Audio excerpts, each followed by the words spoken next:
Algumas matérias suas aqui em Ribeirão Preto que marcaram muito e que foram Legal, para a Júlio. rede nacional toda. A gente está falando aqui, ó, caso Joaquim, né, do Caso menino Joaquim, Joaquim. perfeito.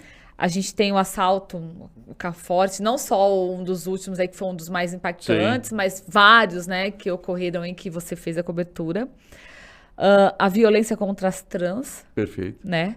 E a gente também tem, que eu acho que é o que você encerrou com chave de ouro, que foi a Sevandija. Estou É, errada ou não? não, Sebantia foi de fato assim um assunto muito marcante para a cidade e também para a minha vida, porque de repente Ribeirão Preto se vê mergulhada diante de um escândalo que, embora a gente soubesse esboçar, não tínhamos a dimensão e nem aquele impacto que a denúncia trouxe. Não? Então aquilo acho que virou a cidade de um modo que trouxe um marco, né? E eu acompanhei aquilo desde o começo. Eu acompanhei a Sevandija desde o primeiro dia, como o caso Joaquim. Foi o primeiro repórter a chegar a esses locais. Estava lá na frente da Polícia Federal quando os presos eram conduzidos e fui atrás para ouvi-los e tal. Então, aquilo para muita gente pareceu um repórter impiedoso perseguindo as pessoas. Não.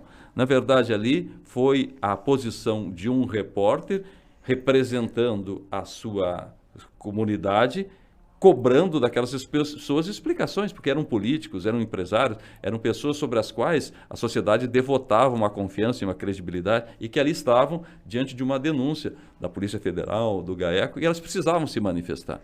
Então, eu acho que todo o trabalho que nós fizemos pela EPTV na Sevandija foi sempre de mostrar o fato e de também ouvir essas pessoas. Se elas, por razões próprias lá, não quiseram explicar, a matéria foi assim para o ar, mas a gente sempre procurou mostrar esses dois lados e registrar esse fato. Então a Sevandija me marca muito. E como é que você sempre conseguiu manter essa imparcialidade, Borda?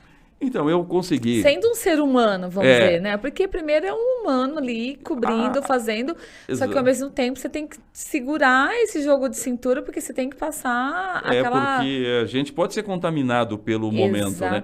Quando se Exatamente, a trata emoção, de né? julgar valores, todos nós temos a nossa formação e os nossos olhares, as nossas concepções que podem influenciar no resultado do nosso trabalho.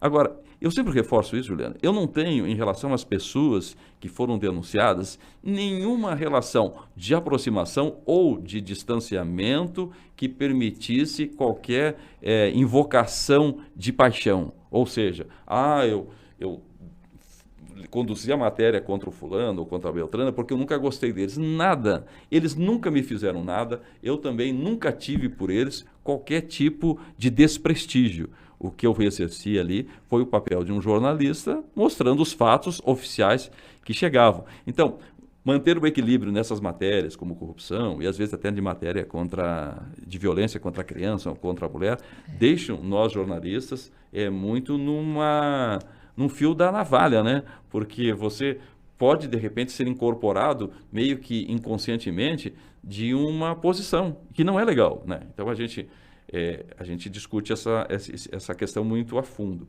Eu até comentei com você, recentemente saiu um livro discutindo esses pontos. Será que o jornalista tem que ser tão somente objetivo quando se depara com uma questão de racismo, com uma violência contra a mulher, contra a violência contra a criança, contra a trans? Ali, sobretudo, tem um ser humano acima de qualquer coisa, né? Então não dá para você se pautar tão somente pela imparcialidade, pela objetividade. Um caso de racismo repugnante, um caso de pedofilia repugnantes, são situações que não dá para você ficar, estou mostrando os dois lados. Então, se cobra muitas vezes que nós precisamos ter uma posição mais dura em relação a isso, em defesa da sociedade.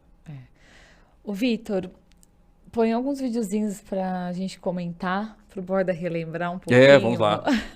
Se a memória não falhar.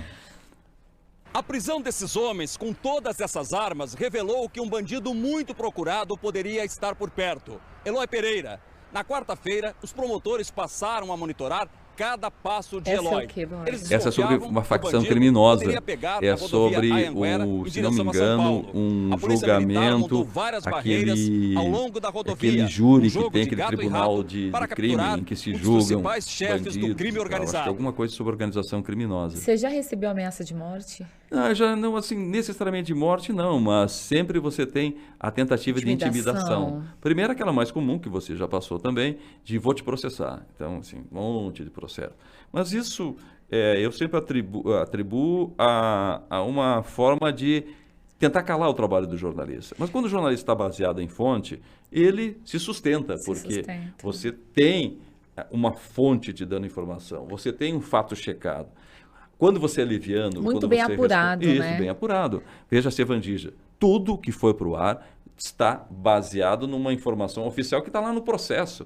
Então não dá para você dizer assim, mas inventou que o fulano era traficante. Não, em nenhum momento alguém fala ou aparece alguma coisa sobre tráfico de drogas. Não há nada nesse sentido lá. O que há lá é informação objetiva e levantada pelos órgãos competentes sobre aquele fato. E sobre aquele fato que a gente noticia. E processos tiveram muitos? Eu já enfrentei alguns processos na IPTV, claro, sempre teve um amparo jurídico para isso, de situações em que as pessoas se sentiram lesadas, seja pelo tom da reportagem ou pelo que elas entendiam que a reportagem não deveria mostrar. Porque a reportagem, ela sempre vai gerar posições adversas, né? Por exemplo, a questão mesmo, sem entrar no mérito, mas a questão política, você vai lá e dá a notícia sobre o candidato X, ou você é do candidato Y, aí você vai lá e dá notícia do candidato Y, ou você é do candidato X. Time de futebol, você vai lá e mostra, sei lá, o jogo do Botafogo, ou você torce para o comercial, você mostra o jogo do comercial, você torce para o Botafogo, porque as pessoas querem, dentro das suas paixões, que você seja também um apaixonado. E nós não podemos ser apaixonados, nem por A, nem por B. Nossas escolhas não podem influir, né?